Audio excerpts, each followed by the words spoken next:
ఏంటో ఈరోజు స్పెషల్? ఈరోజు స్పెషల్ అంటూ కర్రీస్లో లేవు, కానీ స్పెషల్గా మ్యాంగోస్, మామిడికాయ పెరుగన్నం నాకు చాలా ఇష్టం. ఈ సీజన్లో ఫస్ట్ టైం తింటున్నా. ఈ సీజన్ వచ్చిన తర్వాత అంతకుముందు వచ్చినవి కూడా పుల్లగా ఉన్నాయి, కానీ ఇవి స్వీట్గా ఉన్నాయి. సో మామిడికాయ పెరుగన్నం ఎంజాయ్ చేద్దాం. అయితే బీరకాయ కూర చేశాను, అండ్ క్యాబేజీ పచ్చడి, ఇక ఎవర్ గ్రీన్ మామిడికాయ పచ్చడి, నెయ్యి, అంతే.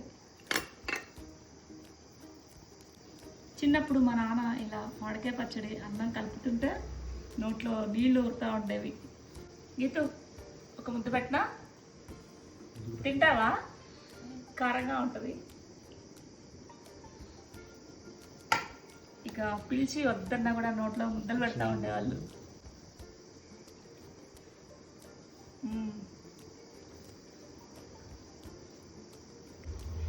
ఎన్ని వెరైటీలు కూరలు ఉన్నా సరే సీజన్లో వచ్చే మామిడికాయ పచ్చడి టేస్టే వేరు కదా. కంపల్సరీగా రోజు తినాల్సిందే. ఇది కారంగా ఉందా? చిన్న కాయలే కదా, ఇంకోటి వేసుకోండి.